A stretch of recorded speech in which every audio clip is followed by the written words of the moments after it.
Hey, deserving listeners. Today I want to talk about how to talk with young people about an older family member who has been diagnosed with Alzheimer's.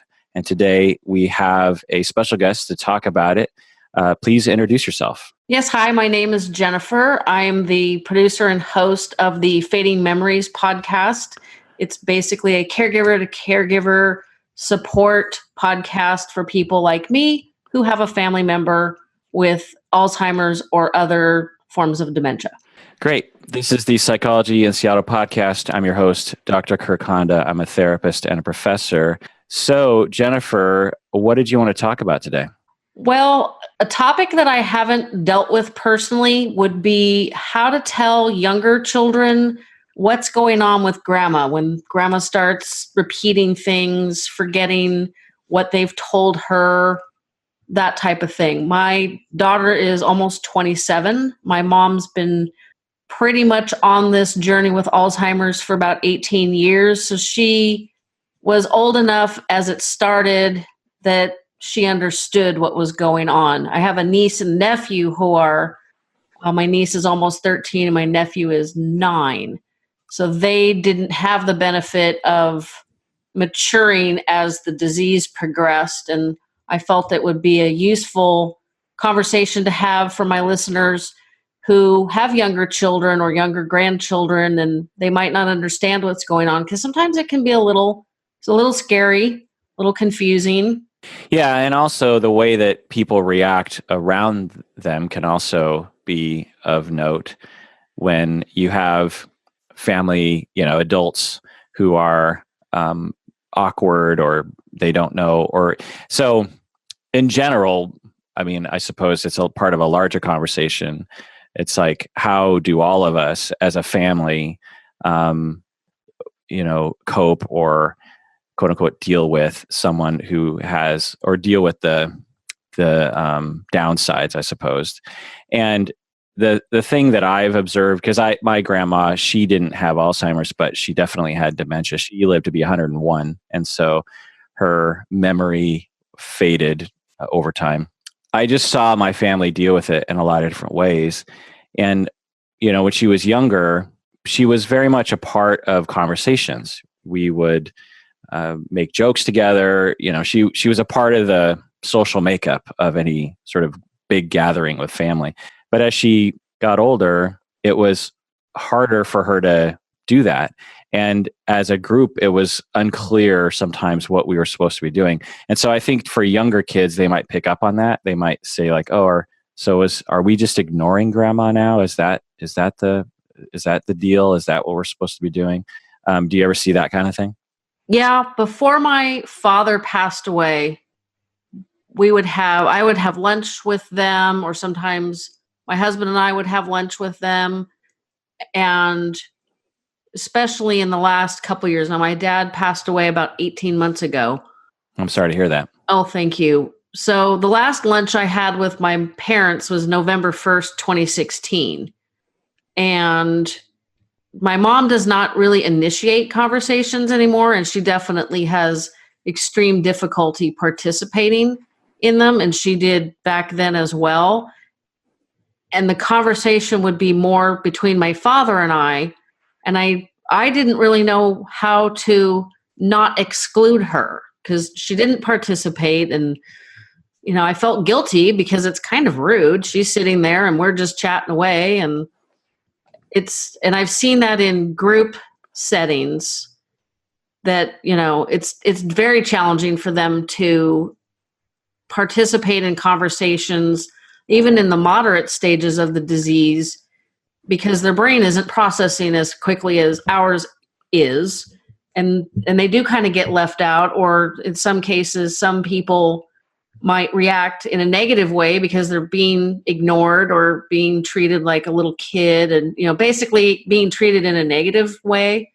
And so I have seen that. It's a really big challenge. And sometimes the way a person living with Alzheimer's reacts to things can be a little bit scary if you don't understand what's going on in their mind. And that takes a lot of understanding and I attend a support group, and so I've learned a lot.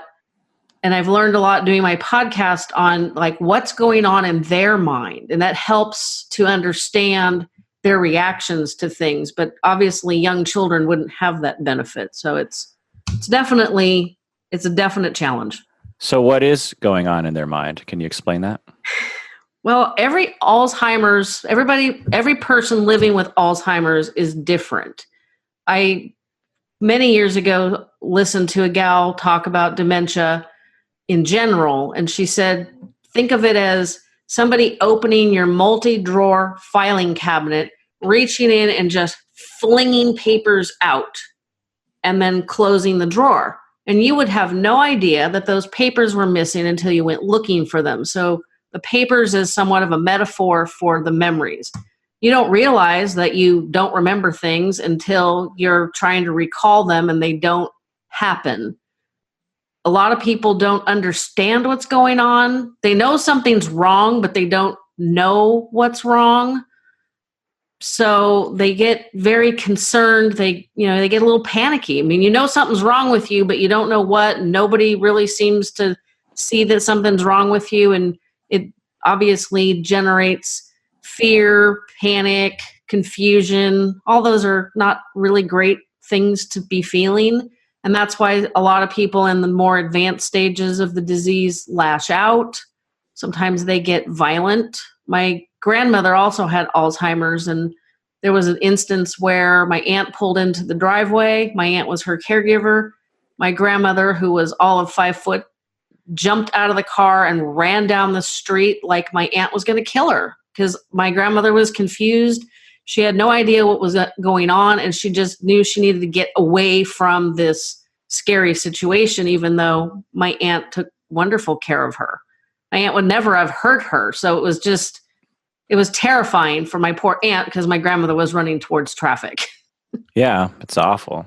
Yeah, and like I said, everybody living with Alzheimer's is different because, as I'm sure you know, every human is different. The disease affects every human brain differently. So it's not as if, well, my mom reacted like this and your dad reacted like that and her grandmother reacted like that, and they're all the same. There are similarities, but there's as many differences as there are similarities, which makes the challenge of how to help your loved one, how to go through this journey with them more difficult.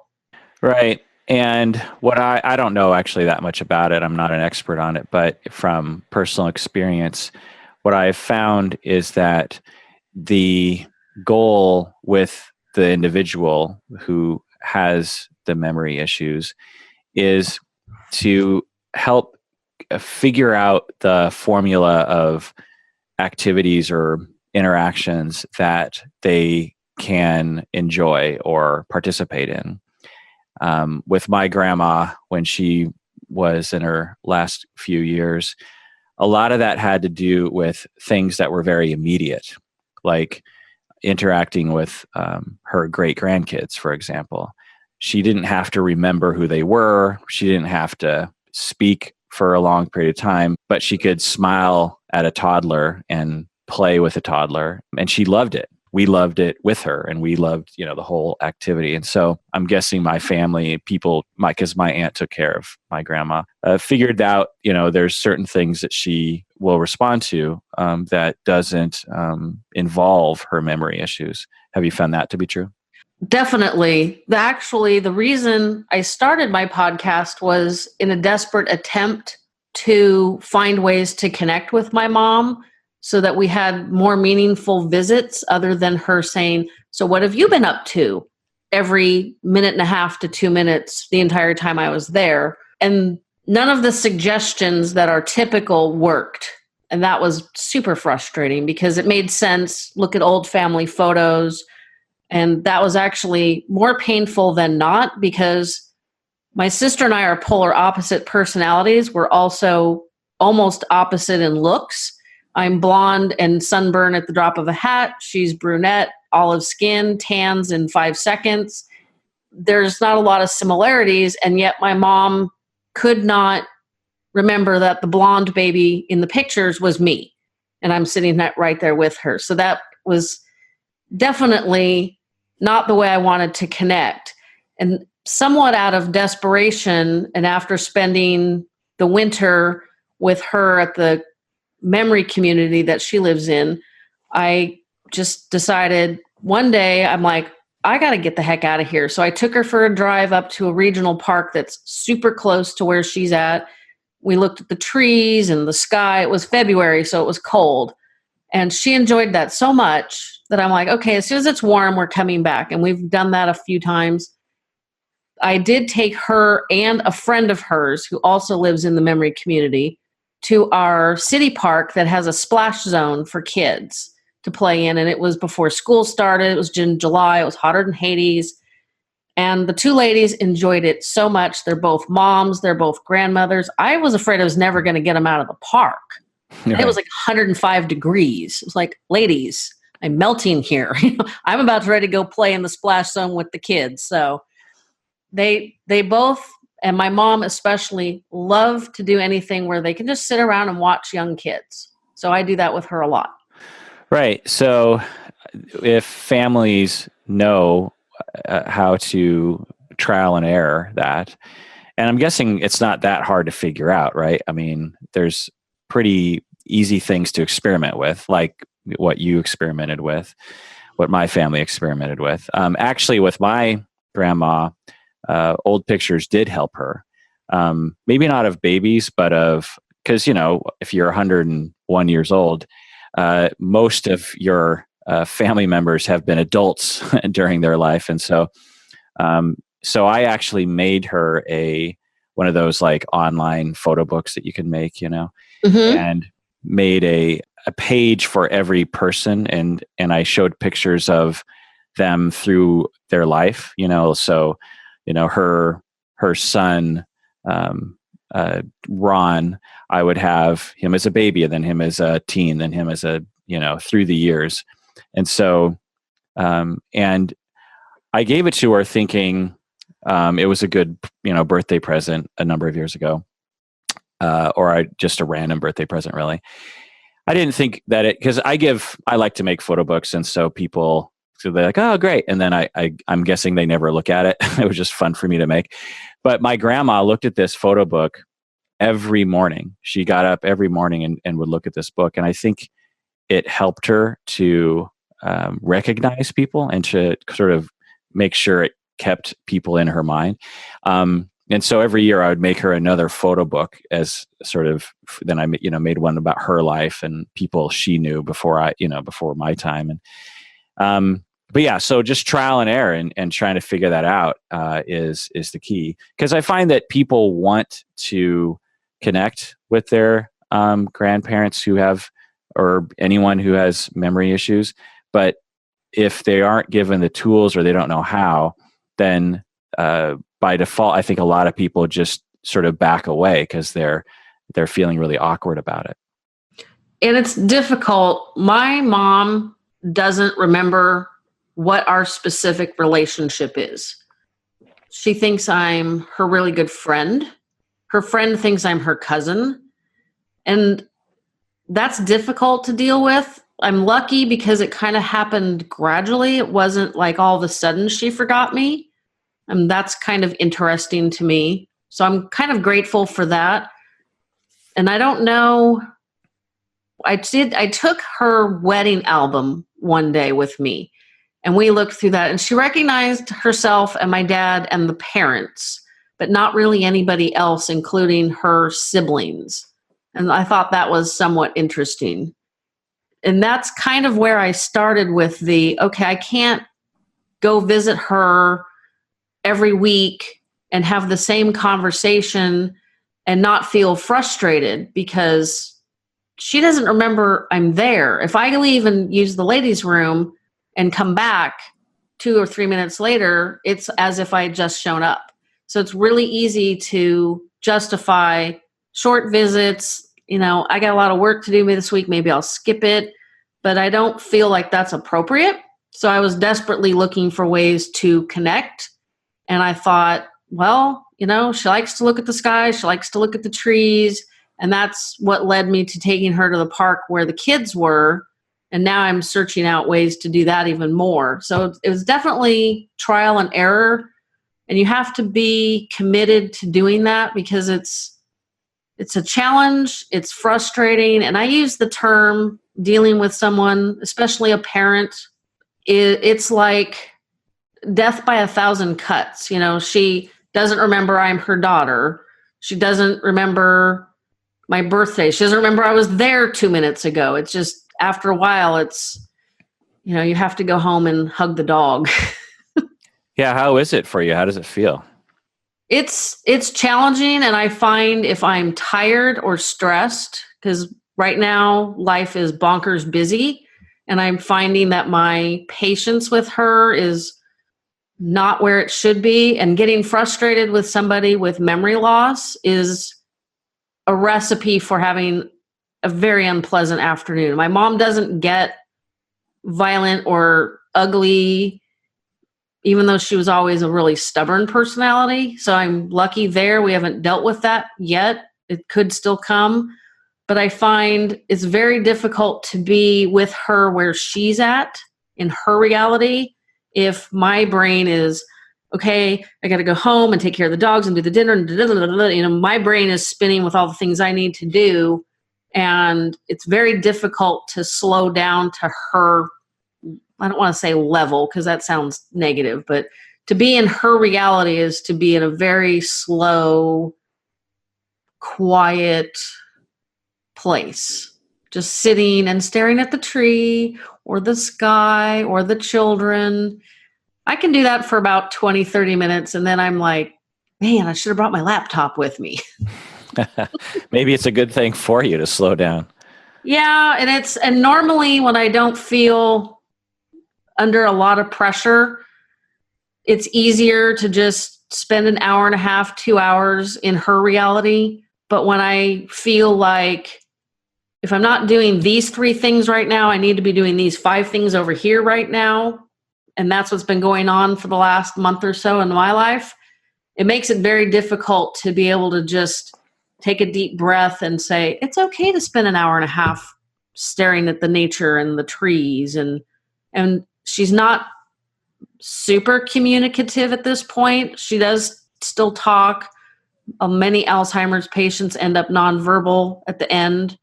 She's not there yet, but she doesn't really initiate conversations because I don't think she remembers that we've been sitting quietly for 10 minutes. Yeah. So for a lot of people that I've worked with, and I suppose for myself, a dominant experience is one of grief. Mm-hmm. The death by 1,000 cuts, as you're saying, it's like when someone dies, then, they're here 1 minute and they're gone the next, and it's horrible. And the grief can be tremendous.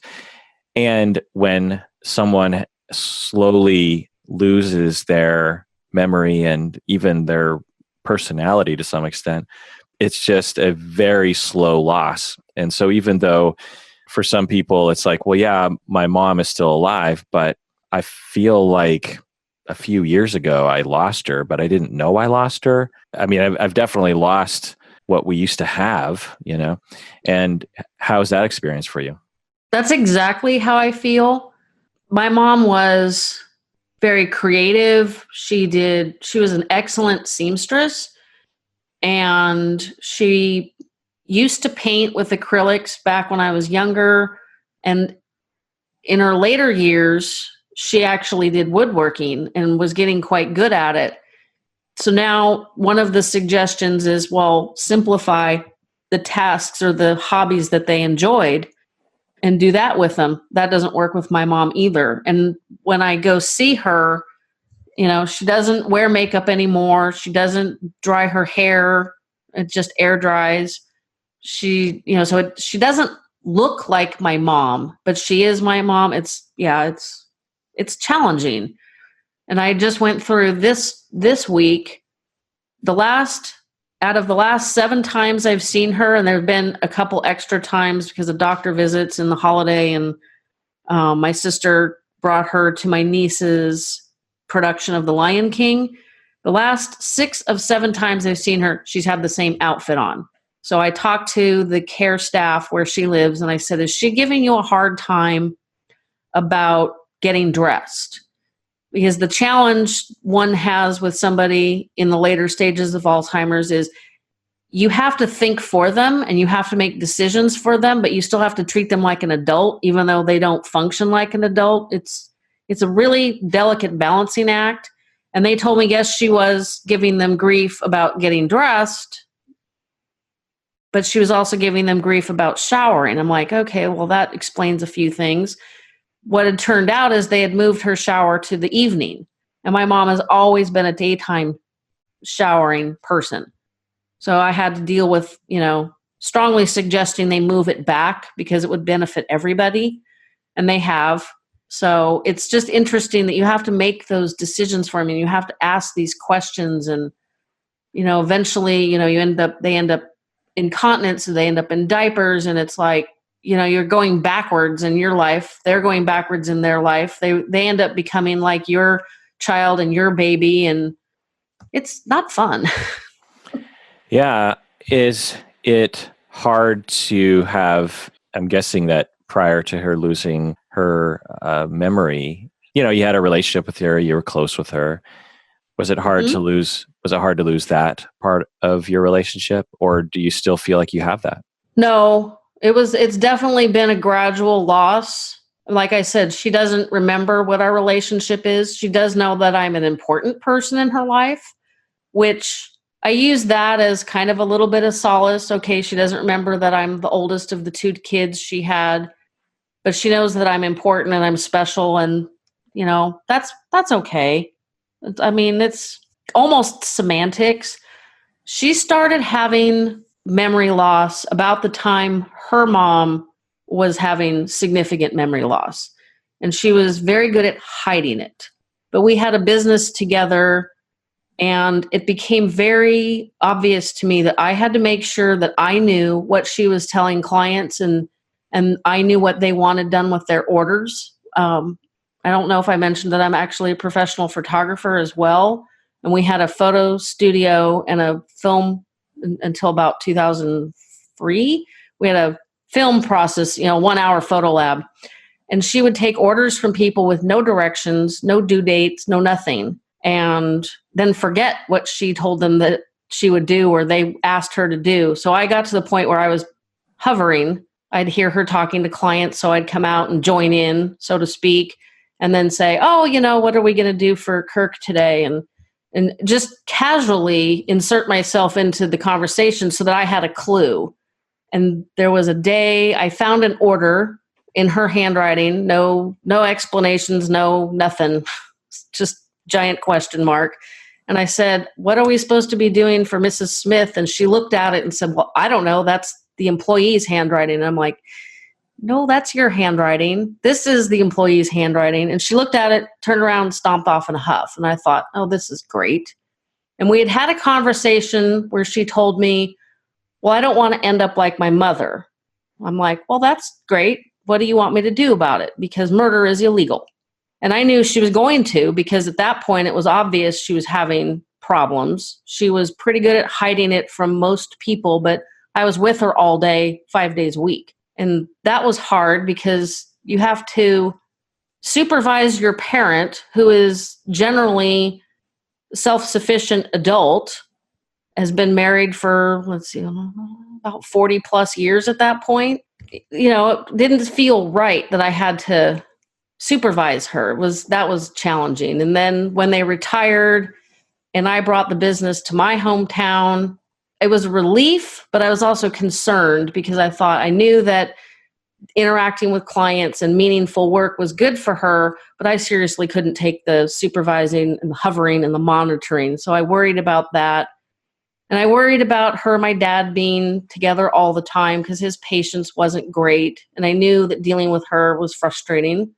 And it's just kind of been a gradual shifting of the relationship from her being my mom and supporter and mentor kind of person to, now I'm the one that's taking care of her, encouraging her, helping her along the way, and trying to figure it all out as I go along too. Because as I said, every person with Alzheimer's is different. So I can't ask my friend, well, hey, what did you do when your mom did X? Because my mom probably isn't going to do the exact same X as this other person's mom, and the solution to that may not be the same either. So it's always a challenge. You got to be creative.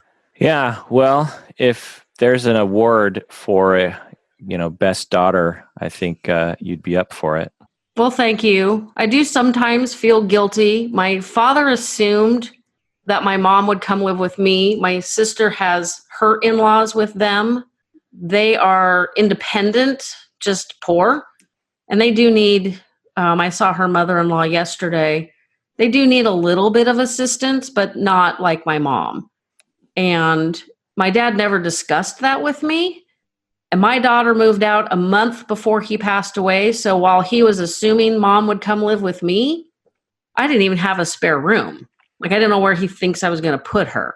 So that's interesting. Well, another factor is that I'm sure you're aware of is that unless you're planning on being there 24/7, it's not necessarily a viable option for safety to have them live with you. That's true. And I work from home, but she needed stimulation. I'm sure you're aware that isolation is horrible for all of us, but it's very bad for our seniors, regardless of if they have cognitive issues or not. If they don't, a lot of social isolation can lead them down that path, which we don't want them to go down. And my sister and I had discussed a couple of options for mom's care, one of which would be moving my aunt, who cared for grandma, in with my mom. There's a lot of reasons that should have worked well, but there became, you know how families are. There were some red flags that started waving. And I realized that wasn't the option that we really should go down, but I needed to bring my sister along, making sure she had the time to make that decision herself. My sister doesn't take, if I say, no, that's not how we're going to do it, we need to do it like this, that's just asking for trouble. So I started looking around at the options for mom. And the reason that I did and my sister agreed to the memory community is because they have activities and there's a lot of socialization. And my mom doesn't do the activities because I think she recognizes that it's too much challenge. She doesn't want to push herself, which I find frustrating and sad. But what she does do is sit around and chat with the other old ladies for hours. And that's great because I can't do that with her. I lose my mind. So your grandma had Alzheimer's and your mom has Alzheimer's. Do you worry about having it yourself one day? Yep. I made huge lifestyle changes to lose 100 pounds, mostly because on my paternal side of the family, excuse me, is a very large history of diabetes. And anybody that knows anything about obesity knows that that's a risk for diabetes. So I had a double barrel shotgun pointed at my head, and I finally said, I'm going to do whatever it takes to lose this weight. And I did, and I've kept most of it off, turning 50 and then dealing with all of this with my parents, my dad going in the hospital for a month and then on hospice. And then you can probably appreciate this. He was on hospice. My oldest dog died. My daughter moved out. Then my dad died. And then we put my mom in the memory community, all in about a month and a half. Wow. Yeah, that was the beginning of last year. Wow. How did you cope with that? A lot of mental strength. I was seeing a counselor for a while. I had to put that on hold because of crazy stuff that's going on. My husband is running for city council of our town here, and that has sucked up every last second of free time for both of us. So putting her on hold was not my first choice, but it was kind of necessary. So he and I talked to each other a lot, but yeah, it was a challenging situation, and my sister dealt with it differently than I do because, like I said, we're polar opposite people, and having to navigate how I felt and being respectful to how she felt while it was different but reasonable. It was a very big learning experience. I'm just glad 2017 is over. So do you do anything to prepare for the possibility of having Alzheimer's? Because I think about this myself, because my uncle had early onset Alzheimer's, and I think about like, well, there's a chance that I could get it at some point. And for my uncle, it was a similar thing with your mom in that he tried to hide it or didn't know it was happening or something. And he ended up getting fired from his, he was an architect and a very successful one for many years. And for a couple of years, things started going downhill for him at work. And then he ended up getting fired, and that was really hard for him. I'm sure. And, yeah. And for me, I sort of accept, or at least I think I accept the inevitable growing old process and dying and possibly losing function of some things, including my mind. And I don't want, it'll be horrible, to go down that road, but I also don't want to make it horrible for people around me. And so I have resolved that if I ever do discover significant issues along those lines, I'm going to immediately make a plan with everyone around me. But after hearing different stories, I wonder if I'll forget that I had a plan to begin with, or I'll be so in the moment and proud that I won't be able to initiate it or something, because it'll just be like, well, I got a few more years left in me or something. I don't know. And I don't know, like, do you have any preparations like that? I'm working on it. To back up half a step, there is a lot of research and evidence that says lifestyle choices, they don't necessarily predict, but obviously being sedentary, being overweight, poor nutrition, maybe being somewhat antisocial, those are all bad things. So we need to move our bodies to, and challenge ourselves physically, because that helps grow new brain cells and it makes them stronger. Because a lot of people think, well, I'll be 52 in November. A lot of people think, well, I'm too old to learn new things. Well, that's baloney. I've learned so much starting my podcast this year that I should have a PhD at this point. And then nutrition is also, it's the same thing they always tell us, diet and exercise, but there's also dynamic learning. And that's any kind of learning where you actually have to think, learning a new language, learning new dance steps, learning how to be a social media manager to promote a brand new podcast, and that now a city council campaign, and anything that takes concentration. I had a friend that said, yeah, I do crossword puzzles every day because, I don't want to get dementia. And I said, well, I hate to break it to you, but my mom did crossword puzzles too. And she just laughed and looked at me like, oh, what else can I do? And so I've learned a lot about preventing it, because my paternal grandmother, I don't know if I mentioned this to you, she's 100.5 today. And she's totally fine. Her mind is fine. She's physically fine. She is mostly blind from glaucoma. So she really shouldn't be living on her own, but you don't tell people that are 100 anything they don't want to hear. So, and my grandmother lived to 91. So I tell people I'm at the beginning of stage 2. So I do everything I can to follow the steps that they suggest to ward off the disease, or at the worst case scenario, to prevent the worst parts of it for as long as possible. So your original question was to talk about how to talk with young people about grandma or grandpa having memory issues. What have you done so far? Well, like I said, I didn't have to have that conversation with my daughter. She was in middle school when it became obvious to those closest to my mom that something was going on. And she'd obviously known my maternal grandmother and had seen what she had gone through from afar.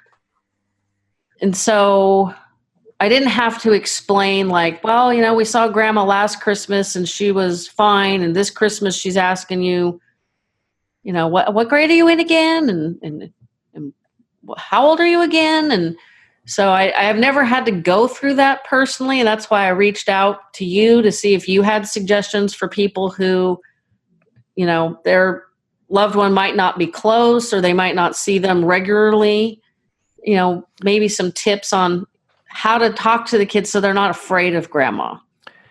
Yeah, well, like you said, it depends because every person with memory issues is different. Some people are going to be, like with my grandma and her memory issues, she came across as very pleasant and wouldn't scare kids.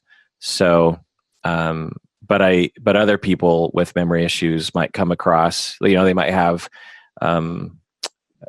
emotionality, or they might look like they're not doing well health-wise or something, and that can be scary to younger kids. So it really kind of depends. But I think it all depends on the goal and the sort of context. Like if you're with, you have two kids, they're, preschool and elementary school age, and you visit grandparents once a year, then that's a different context than if you're seeing grandma, grandpa every week. And it also depends on what you want out of it. Some people really, really want their kids to have a relationship with their parents, with the grandparents. Some people don't really care about that. They're just like, well, if it happens, it happens, but I'm not gonna push it. Some grandparents with memory issues, great grandparents, really want relationships with the young ones in their family, and some don't. Some older people are just like, yeah, I've been a parent already. I'm cool. I don't need to interact with the little ones. I'm fine. They'd rather have conversations with people their own age or whatever. And so I think it just has to really be tailored to that situation. But in general, yeah, I mean, you're talking to your kids and just helping them understand what's going on so that if anything happens, they're not confused by it, right? Like you just tell the kids, so grandpa has a condition that a lot of older people have, some older people have, in which he has a really hard time remembering things.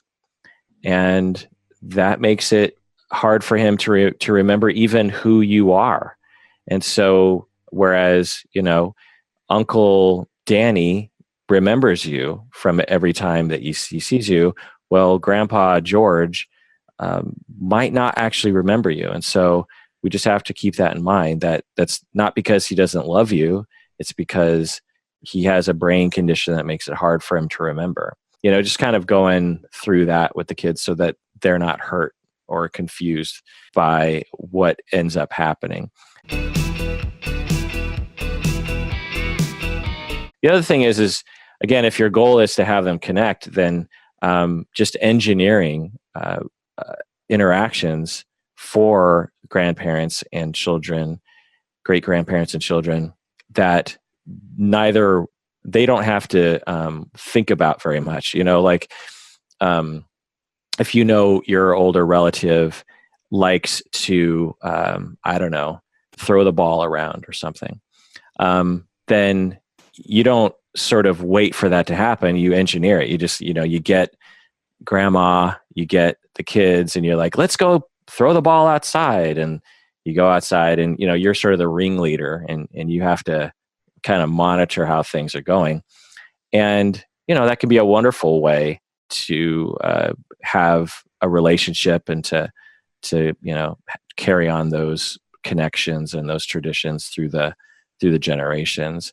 But it can be hard, like with your mom, if you had young kids, 5, 6 years old, it might be really hard to do that. Like if you did have a 7-year-old daughter now, what would you do given the way your mom, her preferences and the way that she acts? In her current state, if my daughter was 7 instead of almost 27, yeah, and knowing what I've learned, which has been a huge benefit, I would encourage them to take walks and look at the trees and the nature, because that's what my mom likes to do. And maybe try to encourage the two of them to color. Although my mom has a very difficult time with the spatial relationships of what is inside the lines and what is outside the lines. And she gets confused, frustrated, and then stops. So I wouldn't necessarily suggest coloring that way. My mom and I have done puzzles with her friend, mostly, sorting the pieces by the straight edge, something that's simple, because there's a huge benefit when our seniors and the younger children connect. And that would be something that I would encourage. My mom and my daughter did a lot of baking together. So under the right circumstances, I might try to encourage that. And and that would definitely be easier if my mom was in more of a moderate stage, but she needs to be constantly reminded of, a couple of holidays ago, probably was 2015. She and my dad were over and she kept saying, "What can I do to help? What can I do to help?" And it's rude and wouldn't help by my saying, "Go sit over there in the corner." So I gave her a very simple, smash these candy canes up for the top of the cake. And I had to remind her multiple times. It would have been faster for me to do it, but I let her do it because it made her feel productive. And, I wasn't in a giant hurry to get that part done anyway. And that's the kind of thing I would do with her and my daughter, as long as I could supervise, because if she was 7, they both need supervision. Mostly simplify what they enjoyed doing together when my mom was better. Yeah. Well, I'm just impressed and heartened by the level of love and commitment you have towards your family. And a lot of people, I think justifiably don't know what to do and have a hard time with it. But you've really leaned into the situation over the years and really, bit by bit, done your best to, make your mom's life better and make your whole family's life better. That's, really commendable. Thank you. I don't want to lose her and regret, well, I wish I had tried harder. I wish I wasn't so busy with the campaign or the business or this or that. We don't die with an empty inbox. There's always things that we would like to do. And so my goal with my grandmother and my dad and my mom is just, I don't want to have regrets. I want to do the best job I can. And if I fall a little short, at least I tried. I didn't put her in a care facility and call it quits, because that just doesn't feel right.